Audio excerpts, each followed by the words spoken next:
La tecnología Tainar es la solución definitiva para lograr resultados de calidad, favoreciendo la sostenibilidad y las buenas prácticas agrícolas en siembra directa. Con Tainar es posible lograr un surco de siembra con la profundidad deseada en todo el lote, eliminando la compactación por debajo de la semilla. Tecnologia Tainar, la semilla en un buen lugar. A ciência já chancelou o uso dos biológicos com total propriedade. Somos a empresa que mais investe em inovação e tecnologias em biológicos, com resultados comprovados no campo e, claro, retorno sobre o investimento para o produtor rural. A agricultura que o mundo quer, o Brasil tem. E a Biotrop entrega essa vanguarda e liderança tecnológica para os seus clientes. La Red Rural es el noticiero agropecuario de Radio La Red, con la conducción de los profesionales del agro. Marcos López Arriazu, Ricardo Bindi y Sebastián Salvaro. La Red Rural, el agro en movimiento. Una producción de Pampa Nuestra para Radio La Red. Aula Presid es un proyecto que busca difundir el impacto que tiene la producción agropecuaria sobre el ambiente, la economía y la sociedad. Es un proyecto del programa Regionales que busca derribar mitos proveyendo información con base científica. El objetivo principal es difundir un sistema de producción agropecuaria sustentable, basado en la correcta aplicación del sistema de siembra directa y las buenas prácticas agrícolas. Pero Aula es mucho más que eso. Se trata de ponernos a disposición en nuestras comunidades para formar vínculos duraderos, trabajar en problemas como la falta de conectividad o el acceso a las escuelas. En definitiva, todo lo que podemos hacer como socios de APRESID para ponernos a disposición y contribuir. Para lograr nuestro propósito nos capacitamos, generamos y comunicamos información técnica y organizamos jornadas técnicas llamadas SUPA, un productor en acción, que son abiertas a toda la comunidad. Desde Aula también nos vinculamos con otras instituciones que trabajan en favor de la educación.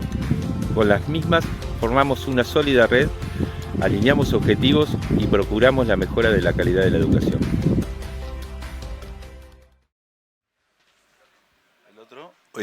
Ahora sí. Buenos días a todos, bienvenidos. Nuestro agradecimiento a la gente de APRESID por la convocatoria a moderar el panel y también en nombre de las disertantes. No podemos dejar de mencionar para el contexto que APRESID realiza este 31º Congreso con un lema que es el carbono elemento vital y que dentro de los 9 ejes que propone el Congreso, este panel forma parte de un eje tangencial, si se quiere, al Congreso, que es el de la comunicación y la educación. Por la dinámica que las disertantes han acordado, vamos a presentar a las 2 al principio para que desarrollen ágilmente la presentación, cuidando los tiempos, y vamos a ordenar las preguntas y las inquietudes para el final. Tampoco quiero dejar pasar que este Congreso de APRESID es el encuentro más grande que se hace a nivel nacional del sector agropecuario y esto no se nos puede pasar por alto. En primer lugar, les presento o menciono a Elena Gasparri, que ella es de la Universidad Nacional de Rosario, es docente, investigadora, comunicadora social de la ciencia. Yo no voy a leer un CV, pero voy a dar algunos datos para ponernos en tema. Su propuesta de la comunicación como un espacio de encuentro entre el mundo científico y la sociedad y la universidad dialogando con el sector productivo.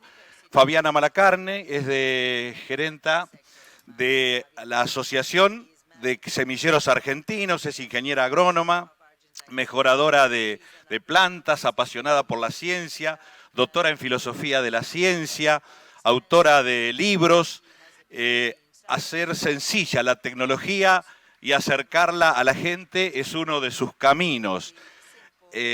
Comunicar es hacer saber, es poner en común, es divulgar, es informar y ciencia, entre tantas definiciones que podemos encontrar, es el conocimiento sistemático, organizado y metódico. Chicas, tiempo de disertación. Mucha suerte. Bueno, buenos días. En principio, reforzar lo que decía el gato y agradecer la invitación a este importante congreso. Yo estoy acá porque una alumna me invitó, que trabaja en APRESID ahora, una estudiante de comunicación, que hizo una materia que yo doy, que es Introducción a la Comunicación de la Ciencia, hace varios años. Decidió que la perspectiva que dábamos en la carrera de comunicación y aquello que ella había aprendido quería que esté en este espacio que hoy es su lugar de trabajo. Así que bueno, más que agradecida y claramente orgullosa, y además veo varios estudiantes de la carrera de comunicación social, así que también agradezco la participación y especialmente a APRESID por ocuparse de esta temática, como bien decía el gato. Cuando nos convocaron Canfabiana, a quien tengo el gusto de conocer hoy presencialmente, y la pregunta del panel tenía que ver con cómo comunicar ciencia, las dos nos miramos y dijimos, si tuviésemos la respuesta, no estaríamos donde estamos hoy, claramente, lo cual hace que nuestras vidas sean un poco más entretenidas porque en realidad nos ocupamos de encontrar esa respuesta en el quehacer. A mí me toca más la parte académica y decidimos que esto sea un diálogo, por eso no hicimos una presentación estricta en PowerPoint, porque la idea es que sea un diálogo entre aquellos aportes que desde algunas miradas conceptuales, sin aburrirlos, podemos dar desde la comunicación y la práctica que Fabiana desarrolla en sus acciones de comunicación de la ciencia. Hay algunas concepciones que para nosotros, los que hacemos comunicación, aquellos que se dedican a comunicar la ciencia, tienen que tener en cuenta porque creemos que condiciona puntualmente cuáles son los modos de vínculo que se generan entre los conocimientos científicos y los otros saberes que circulan en la sociedad o en los públicos a los que queremos llegar.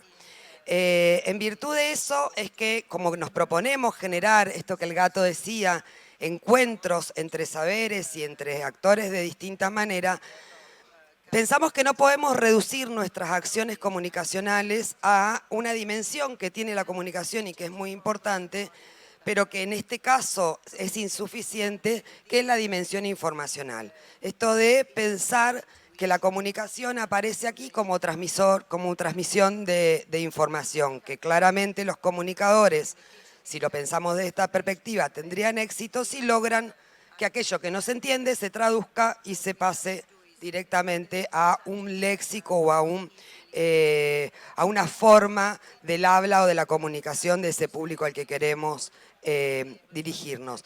Pero como para nosotros la ciencia, y esto sabe más Fabiana, que es doctora en filosofía de la ciencia, yo solo la estudié como para colaborar, tampoco la ciencia es únicamente, la sociología de la ciencia actual, nos propone una mirada de la ciencia que nos permite pensarla como una construcción social, situacional e histórica en un tiempo y en un contexto determinado. Durante mucho tiempo la comunicación de la ciencia se pensó como la forma de transmitir una información que se obtenía a partir de un método estricto de indagación y que descubría una verdad que aparecía como de una vez y para siempre. Entonces ahí tenemos dos cuestiones conceptuales, ni la comunicación reducida a una cuestión estrictamente de transmisión de información, ni la ciencia pensada como un conocimiento o una verdad dado de una vez y para siempre. Esto pone en relación y nos hace mucho más entretenido el accionar a aquellos que nos dedicamos a comunicar la ciencia y pensamos que no solamente se plantea en una cuestión de traducción de unos a otros. A partir de incorporar una mirada de la comunicación, decíamos, no reducida a la transmisión de información, aparece la idea de pensar la estrategia de comunicación de la ciencia, ya no las acciones de comunicación de la ciencia, las estrategias, porque si lo que queremos ahora es poner en vínculo, en diálogo, dos modos de construcción social acerca de algunos saberes puntuales, las acciones que tenemos que llevar adelante deben ser planificadas estratégicamente.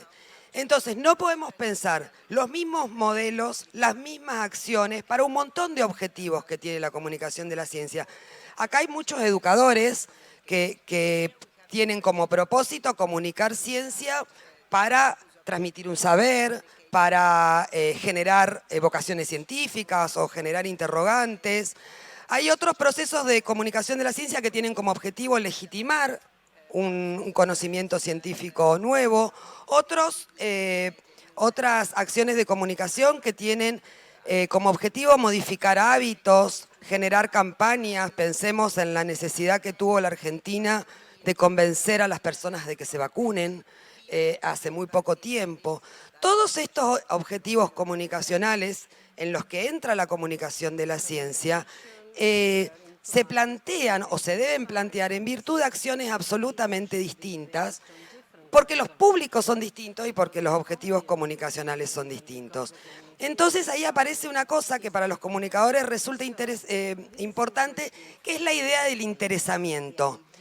Aunque nadie lo diga públicamente, porque no es políticamente correcto, la ciencia no es interesante per se. La ciencia se constituye en algo interesante a partir de que las personas la podemos asociar a algún conocimiento, algún interés previo o alguna intención de tener ese conocimiento para provocar algo. Entonces, para pensar en cómo comunicar ciencia, poder indagar sobre cuáles son los intereses que los públicos a los que nos queremos dirigir tienen sobre ese tema, qué saben, qué piensan, qué conocimientos previos tienen, si es algo absolutamente nuevo o debemos generar alguna introducción, es central a la hora de generar y de pensar en procesos, por eso decimos de manera estratégica de comunicación. Yo no me quiero extender más porque prefiero que a partir de los ejemplos y de las cuestiones que vaya planteando Fabiana, que por cierto son bastante más entretenidas e interesantes, yo en todo caso poder aportar esta idea y por qué es importante que esto se dé de manera estratégica y pensando en que los públicos son distintos, los intereses son distintos, las acciones comunicacionales no pueden seguir siendo las mismas.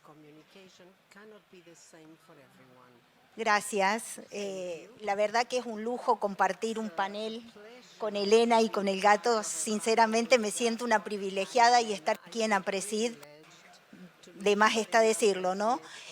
Aparte este congreso es con C de ciencia y con C de cuentos. Yo soy bastante cuentera, ustedes algunos me conocen, ¿no? Exacto, y con C de carbono. Realmente es lo que dice Elena, la ciencia es divertida, la ciencia no engancha. Yo vengo del ámbito científico, soy agrónoma, pero empecé mi carrera en la ciencia y en la parte difícil de la ciencia, digamos, en genética, donde no era mejoramiento, donde no era tan fácil hacer una carrera. Y me di cuenta de que había que contar lo que nosotros hacemos porque la gente no se entusiasma si no partimos de contarle algo desde algo que conocen.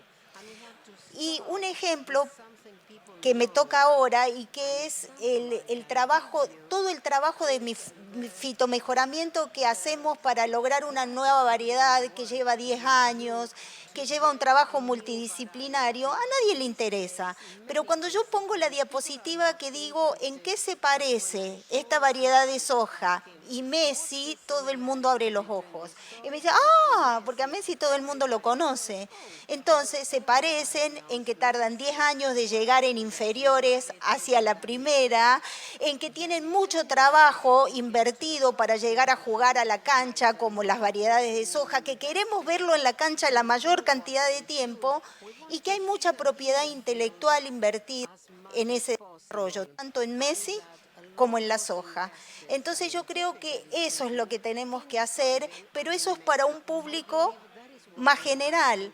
Pero tenemos que enamorar a nuestros niños también para que les guste la ciencia, para que se involucren con ciencia, para que entiendan la ciencia, porque ellos son los que van a desarrollar la ciencia en el futuro para mejorar las condiciones de vida que les va a tocar. Pero también son los que van a votar y van a decidir en qué parte de la ciencia se ponen sus impuestos. Y realmente enamorar a un niño hoy en día que quiere ser youtuber o que quiere ser influencer a que estudie ciencia es un poco difícil. En mi caso, lo hago a través de cuentos, por eso digo que soy bastante cuentera. He publicado varios cuentos sobre biotecnología, que es a lo que me dedico últimamente, sobre genética o sobre agro en general. Algunos quizás con actividades para que podamos enganchar a los chicos a que se enamoren de la ciencia y hacerlo de alguna manera divertida, inclusive hasta con obras de teatro o stand-up, para que puedan enamorarse de la ciencia y puedan entender que en cosas de la vida cotidiana, en todo lo que usan, hay ciencia. Entonces, creo que tenemos que, y Elena creo que va a coincidir conmigo, partir de cosas que conocemos, de que son cotidianas para todo el mundo, para empezar un relato que tiene un final científico y quizás dejar un concepto científico instalado. Sí, hay algo que los educadores plantean mucho antes que nosotros, que es esto de los conocimientos previos, de utilizar los conocimientos previos como anclaje de un nuevo conocimiento. Ese conocimiento muchas veces no es el contenido científico. Por eso en este caso es más importante la estrategia, más importante el cómo, para generar el interés que el propio contenido. Al contenido llegamos justamente si logramos el interés previo. Lo que hace Fabiana es pensar que el cuento aparece como una cultura comunicacional de los niños, que ya es conocido, que los niños están acostumbrados a que les cuenten cuentos o a leer cuentos, y ese es el anclaje y el interés, probablemente para contarles algo que per se no sería interesante para ese niño, pero sí es muy interesante tener un cuento. Entonces ahí el soporte se vuelve en protagónico de la estrategia, ¿no? Entonces la idea es poder pensar en dónde están los denominadores comunes entre aquello que nosotros tenemos como objetivo, el contenido que queremos comunicar y el público al que vamos. Me parece que de eso se tratan las acciones que Fabiana relataba. Sí, y Elena lo tiene estructurado porque es su carrera. Yo lo hice como la parte al revés.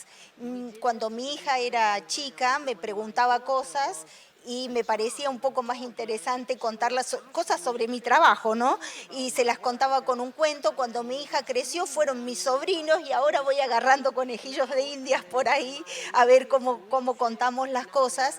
Y la verdad que hay mucha gente que hace lo que yo hago, que se dedica a la comunicación del área científica que sabe, sin embargo, de una manera más artesanal y quizás no con los conocimientos teóricos.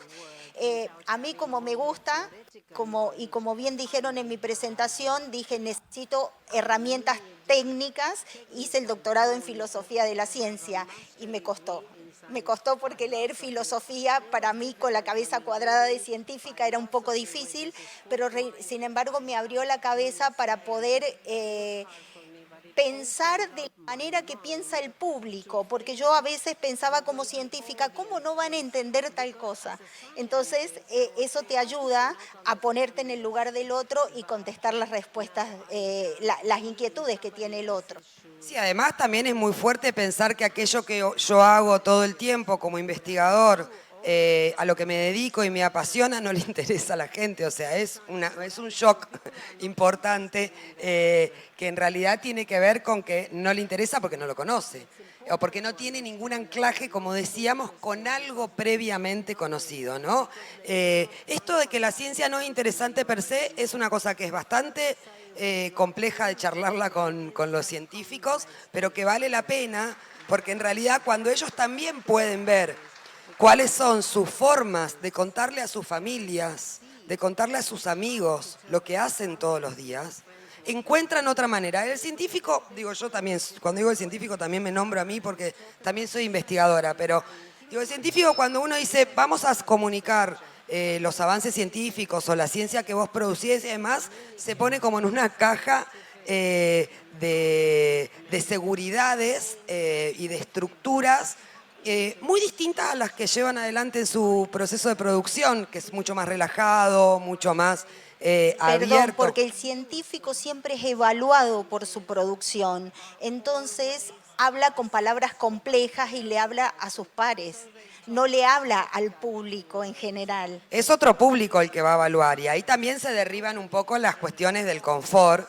de un modo de comunicación particular que es el paper, que es el que ya sabemos, o sea, nos movemos en un ámbito al que ya conocemos, ya le conocemos las reglas. Salirnos de ese ámbito suele aparecer en realidad como una gran incertidumbre, y eso hace que se generen las resistencias.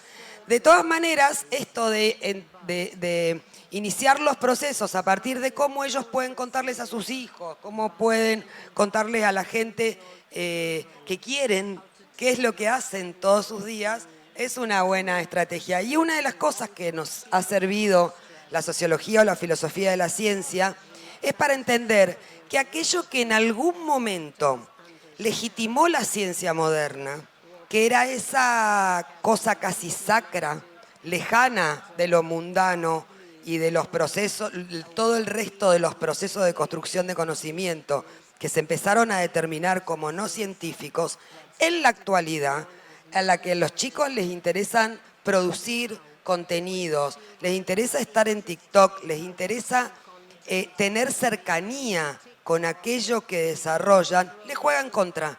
Entonces, esa sacralización que en algún momento justamente es la que le dio la legitimidad a la ciencia, por ser algo muy distinto a lo que hacíamos el resto de los mortales, en el contexto actual de legitimación científica, frente a además un montón de incertidumbres producidas en algunos casos por la ciencia y otros por falta de explicación científica, le juegan contra. Entonces, por eso también estamos en un congreso de APRESID hablando de comunicación de la ciencia, y eso es sumamente interesante. Seguramente, y por eso, y cuando yo preparé esta charla, dijimos, no vamos a hacer presentaciones, pero yo sí hice una para dar un ejemplo, porque me hice una pregunta, ¿no? En cosas de la vida cotidiana, primero dije, ¿qué me voy a poner para dar la charla? ¿Me voy a poner más elegante, menos elegante? Ustedes saben que la mona, aunque se vista de seda, me voy a poner un jean. ¿Cuántas historias de ciencia me cuesta este jean que yo tengo puesto hoy? ¿Cuántas? ¿Ustedes cuántas se les ocurre? ¿Cuántas historias? Yo le diría que al menos 10 que yo puedo identificar. Si alguien me ayuda a poner la presentación, se las cuento un poquito.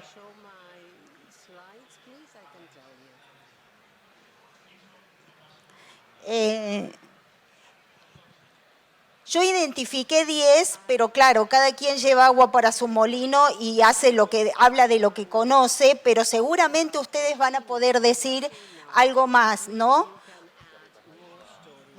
Ya va cambiando, gracias. Entonces, ahí. Por empezar, un jean tiene 17 metros cuadrados de agricultura, aunque ustedes no lo crean, ¿no? De cultivo de algodón para la tela, pero también de cultivo de índigo, que es la tintura que se usa para darle el color azul que tienen todos los jeans.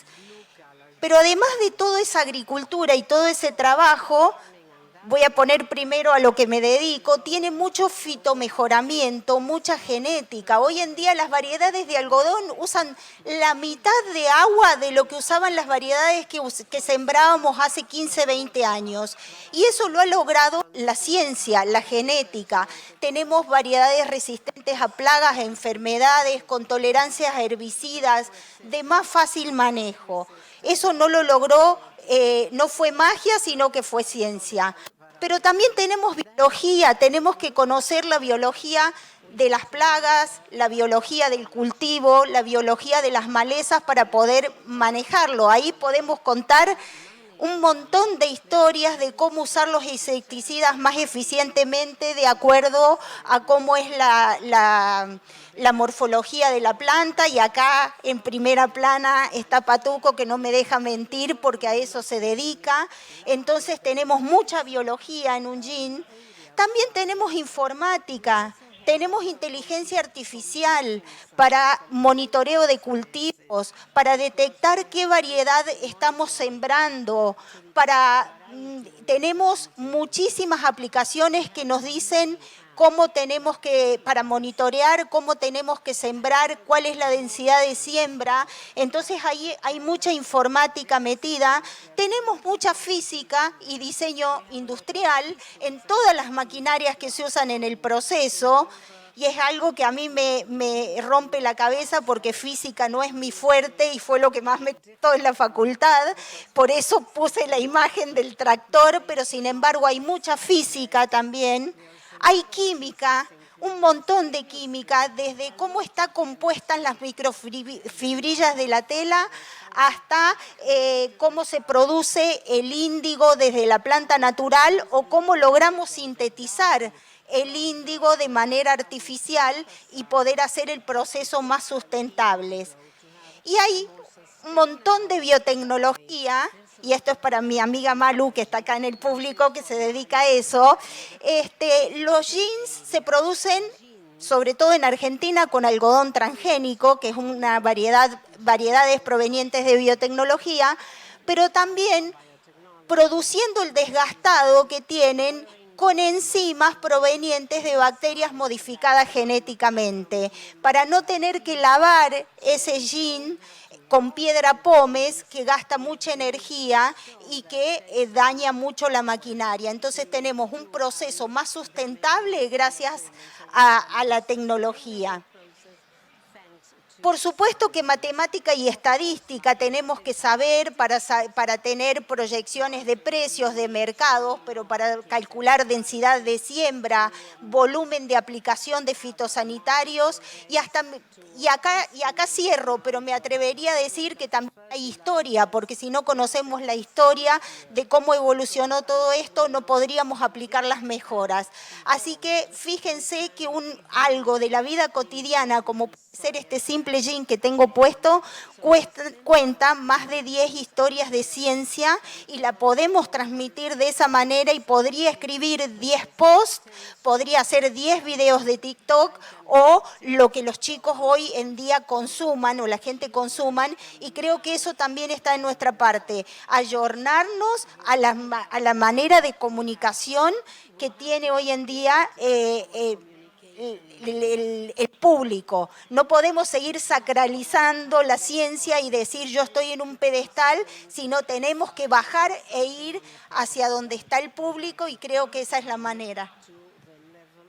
Bueno, Fabiana es como es como la persona más virtuosa en términos de lo que uno quisiera tener para comunicar ciencia, porque además tiene los dos roles, o sea, viene propiamente de la ciencia y se ha ocupado de poder pensar en cuáles son, por ejemplo, esos puntos de interés, esos denominadores comunes entre esa gran cantidad de disciplinas científicas. Me imagino también, puedo pensar también, yo que vengo más de las sociales, vos decías, tiene historia, tiene sociología de la moda, tiene economía y desarrollo económico, Por eso te digo que cada quien lleva agua para su molino, habla de lo que conoce.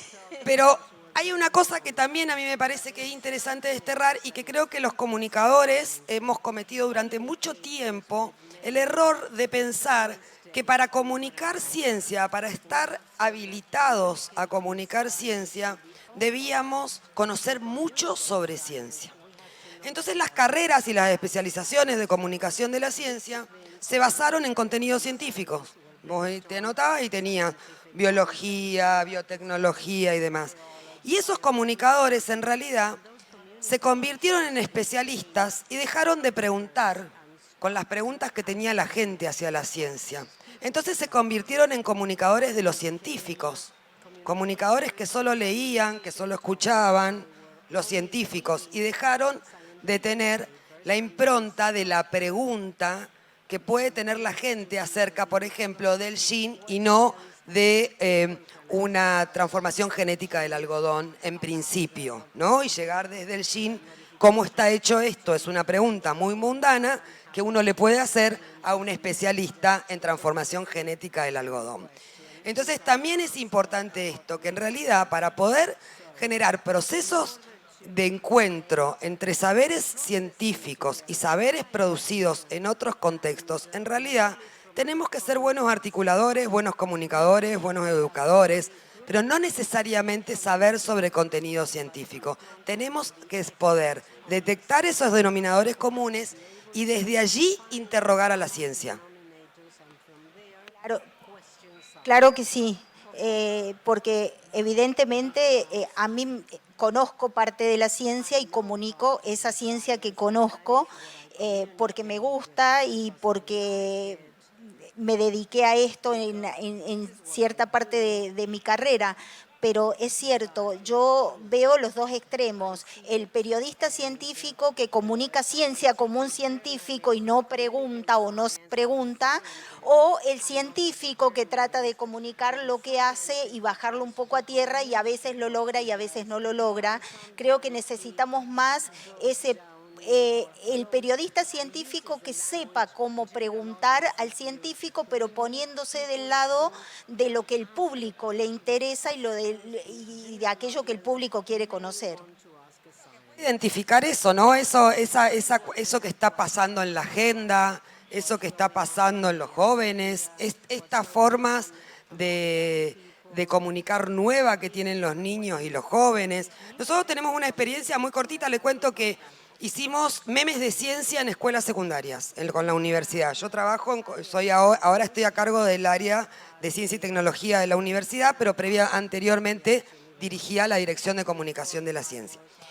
Hicimos memes sobre ciencia en escuelas secundarias con chicos del ciclo superior. Nos decían que era imposible, que en realidad la ciencia no podía aparecer en un meme. Tuvimos bastantes resistencias. Sobre los contenidos científicos que trabajamos con las profesoras de biología mayoritariamente, no había mucho interés per se por parte de los estudiantes. De hecho, las profesoras nos decían, se aburren, no les interesa lo que tenemos para contarles y demás.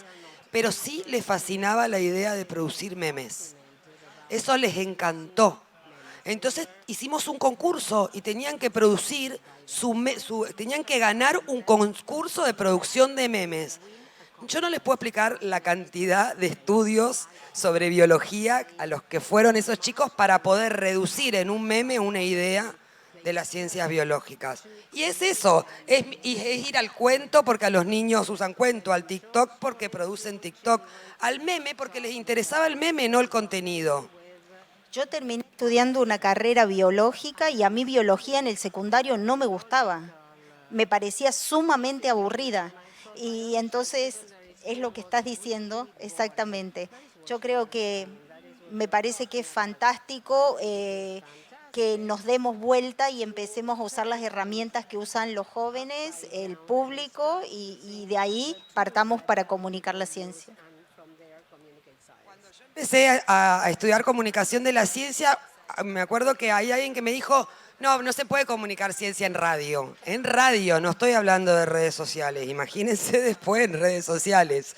En radio no se puede, o sea, en realidad es como cualquier proceso comunicacional, hay que adaptarnos a los medios, porque los medios de comunicación, en este caso podemos pensar también como medios en las redes, como mediaciones en realidad de comunicación, son parte de la cultura comunicacional de la sociedad donde estamos. Entonces nosotros tenemos que poder insertarnos en ese juego de mediaciones para poder llegar. A veces no, a veces la comunicación también es la más tradicional y es la de hacer una película, la de un video o una nota periodística en un diario. Pero bueno, a veces el medio es el mensaje. Exacto. Perdón, le doy al gato, vamos a hacer un redondeo final porque hay muchas preguntas afortunadamente, así que queremos escuchar algunas antes de cerrar. Elena y María Fabiana, tenemos 4 minutos para redondear y después voy a las preguntas, que por suerte son muchas. Bueno, es recontra difícil redondear porque en realidad abrimos un montón de puertas para charlar. Podemos charlar sobre la ciencia, sobre el interesamiento, sobre los procesos estratégicos comunicacionales. Pero sí poder pensar en esto, en el dejar el mensaje. La ciencia no se produce de una vez y para siempre, y eso nos lo enseñó la sociología, la filosofía de la ciencia. No podemos pensar en procesos comunicacionales que sean de una vez y para siempre, siempre iguales para todos los objetivos y para todos los públicos. Es necesario que aquellos que nos interesen, y quiero hacer hincapié porque sé que hay educadores, los educadores, tenemos que aprender de los educadores que hacen eso todo el tiempo. Los comunicadores no podemos desaprovechar ese recurso de experiencia que tienen los procesos educativos e ir pensando en cuáles son las acciones que pueden ser parte de una estrategia más grande de acercar conocimiento científico. A veces también queremos acercar un modo de hacer de la ciencia, no conocimiento. Queremos que la gente sepa cómo se produce ciencia porque lo que queremos es que haya más gente que produzca ciencia. Entonces, viendo de qué manera esos encuentros se tienen que producir a partir de tener presente cuál puede ser el interés que tienen los públicos en aquello que tenemos para contarles. Gracias. Para mí la mejor conclusión de esta charla son ustedes.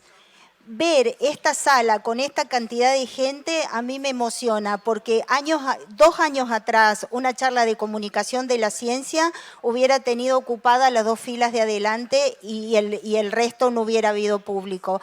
Eso quiere decir que cada vez más la gente se está interesando en cómo comunicar lo que hacemos. Así que realmente para mí ustedes son la mejor conclusión de esta charla.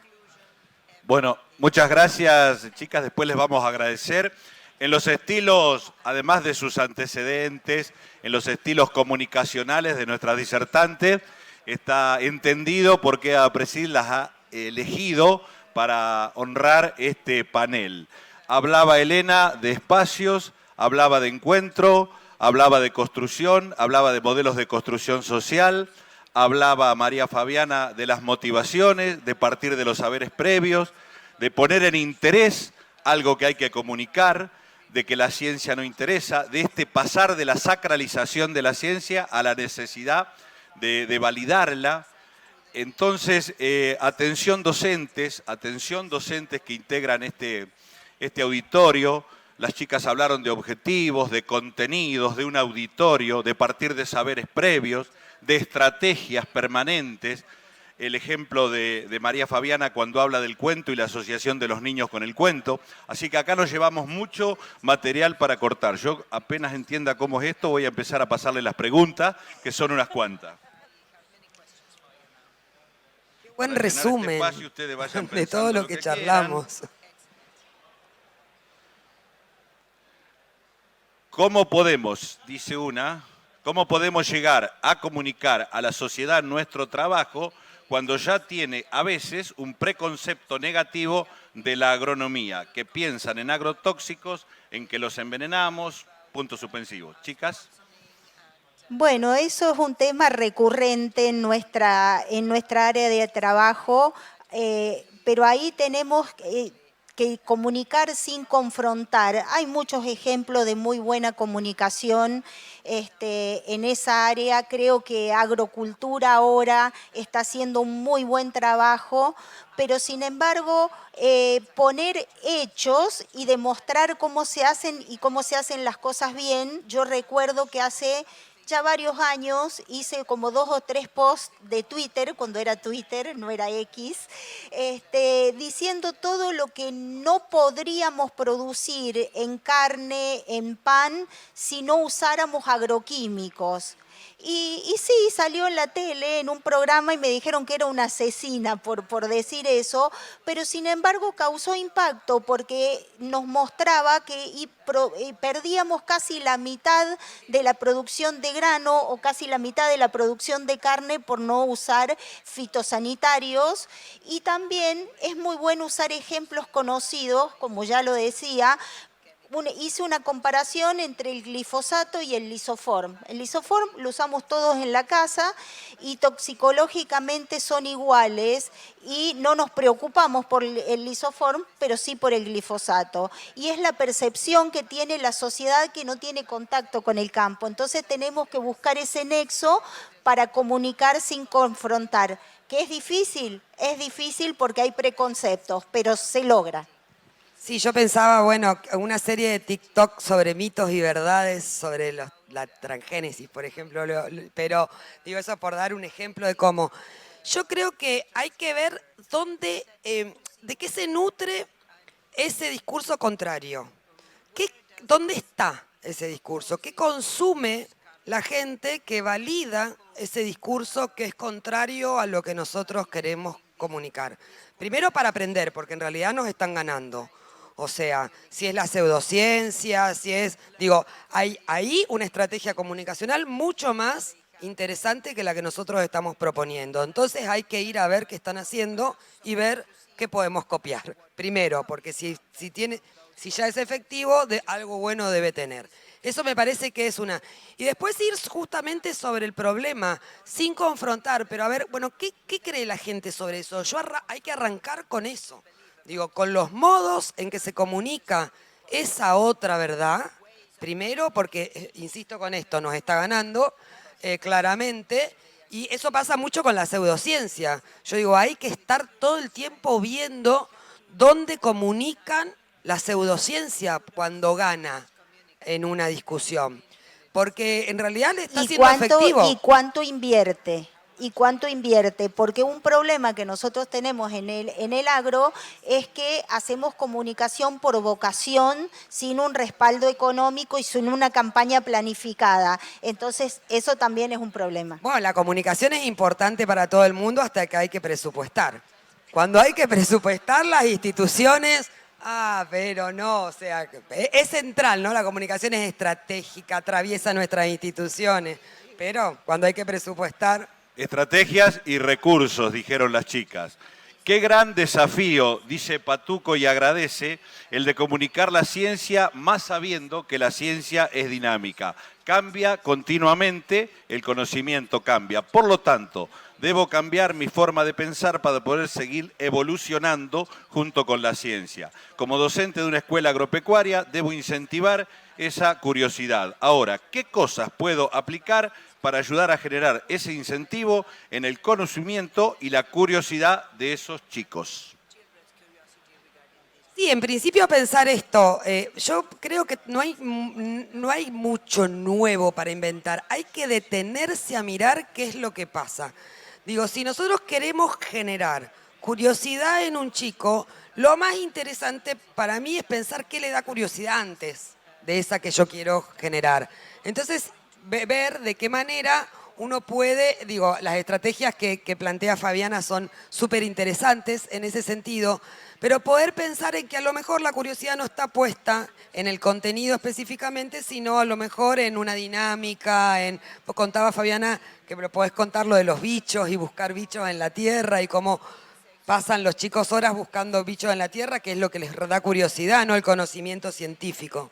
Sí, exactamente, partir de qué los motiva, y me imagino, Patuco, que vos con tus chicos tenés, porque es una escuela rural, así que agrotécnica, me imagino que tiene muchas cosas que lo motivan, que deben ser diferentes a la que motivan a un chico de la misma edad de una escuela que no es agrotécnica, y después de ahí planificar. ¿Qué estrategia usamos?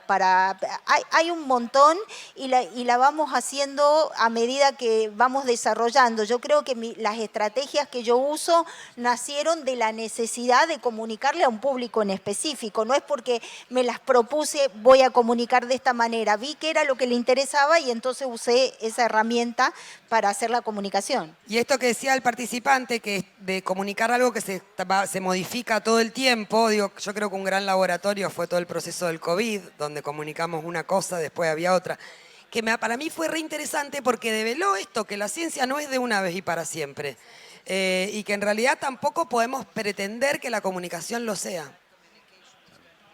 Gracias. Reflexiona un congresista o pregunta, en un momento en que todos los conocimientos están en discusión y no domina la posverdad, ¿se puede pensar la ciencia, no sé si es pregunta, ya no como un conjunto de conocimientos, sino como una forma de mirar las cosas? Perdón por no ser claro, no sé cómo hacer la pregunta, y después reenvía y dice, ciencia como método, no como conjunto de conocimientos, perdón. Una forma de mirar la realidad. Yo creo que la ciencia en realidad en términos de construcción, lo que permite es pensar que en realidad estamos proponiendo un modo de mirar la realidad y de actuar sobre la realidad. Perfecto. Además, claramente estamos en competencia de saberes, siempre hay competencia de saberes. Digo, hay competencia en términos de la pseudociencia, en términos de la posverdad y demás. Y es un terreno que durante mucho tiempo la ciencia a lo mejor lo tuvo como único o como sacro, o las religiones en otros momentos, digo, la ciencia en la modernidad, y que en realidad hoy aparece como un desafío mucho más interesante, o por lo menos más fuerte y más importante, esto de saber que estamos compitiendo con saberes. Muy bien. ¿Cuál es la mejor manera de llegar desde el campo a los niños de la ciudad para que conozcan esa otra realidad? Llevar a los niños de la ciudad al campo, no hay dudas. Más que el campo a la ciudad, hay que llevar a los niños al campo, que estoy segura que les va a encantar a todos. Sí, les va a encantar. Es complicado llevar a los niños de la ciudad al campo, pero sin embargo es interesante cuando uno lo cuenta de una manera distinta. Hace un tiempo a mí el INTA me invitó a dar una charla para niños de escuelas urbanas en Castelar, y contarles sobre agricultura. Y dije, uy, ¿cómo los engancho a niños de 10 años para contarles de agricultura? Y como a mí la cara me da para... Soy bastante cara dura, hice un stand-up, se llama La agricultura en la máquina del tiempo, y después había uno de los participantes que se había parado con un micrófono frente a la carpa y decir, venga, escuchen a esta señora que es muy divertida. Creo que tenemos manera de mostrarle cómo que los pollos no están en el freezer del supermercado, sino que tienen un proceso, que el maíz puede ir a parar a la burbuja de su Coca-Cola, puede ir a parar al tanque del auto que lo va a llevar a la escuela. Creo que se puede hacer. Y esto de que sabemos que en realidad somos un país que vive del campo, que se estructura, que se desarrolla y que vive el campo. Eso hay que llevárselo a los chicos, lo deben escuchar todos los días de otra manera en sus casas. Hay que ver que de qué manera a ellos eso les puede interesar. Volvemos a lo de las estrategias, lo de los saberes previos y lo de hacer interesante lo que queremos comunicar o debemos comunicar. ¿Cómo convencer a los científicos de la gran oportunidad que la comunicación les ofrece? ¿Les pasa que los científicos con los que interactúan no le dan la relevancia al periodismo o a comunicadores? ¿O será solo una percepción de cierto desprestigio sobre nuestra profesión? Cada vez menos nos pasa, pero sí, claramente. Durante mucho tiempo aquellos científicos que se dedicaban a comunicar ciencia eran desprestigiados por sus propios compañeros y colegas. Pero la cosa cambió. En el último tiempo cambió a nivel mundial, pero particularmente en nuestro país cambió porque se empezó a hablar de política científica, de inversión en ciencia y tecnología, de qué propuesta política propone financiar ciencia y tecnología, qué otra. Y ahí ellos tuvieron que salir, o tienen que salir, y los van reconociendo, a legitimar su quehacer, para poder pensar en que en realidad necesitamos seguir invirtiendo en ciencia y tecnología. Ese clic que se está produciendo es sumamente interesante para la transformación de la perspectiva que los científicos tienen de la comunicación. Yo creo que hay cada vez menos científicos que están cerrados a la comunicación al público en general, aunque todavía los quedan, los más viejos, los que piensan que lo que hacen es único e irrepetible. Y que no pueden perder el tiempo con nosotros. Exactamente, pero creo que también cuando se traduce en financiamiento, yo tengo que comunicar lo que hago y lo tiene que entender el decisiones, que es el que me va a dar la plata. Entonces ahí tengo que explicar bien lo que hago. Bueno, vamos redondeando. Esta la contesto yo porque un congresista solo puso hola, así que hola. ¿Y cómo hacer Y finalmente, última pregunta, ¿cómo hacer, porque estamos en tiempo de entregar la sala, cómo hacer para que el periodista no te haga pisar el palito y cuando comunicas algo, comunicar lo positivo porque siempre buscan el pelo al huevo? Eso está muy bueno, me ha pasado varias veces. Uno tiene que ahí tener un poco de cintura para contestar sin contestar y llevar la conversación hacia lo que quiere decir y no hacia la pregunta capciosa del periodista. Pero eso uno lo va aprendiendo con el tiempo, no es de un día para el otro. Sí, claramente, es todo un entrenamiento, porque además los periodistas necesitan un título, pero vale la pena que haya un título erróneo en un diario para hablar de un tema. Para que sea un disparador. Digo, para que sea un disparador para hablar del tema. Yo creo que sigue valiendo la pena.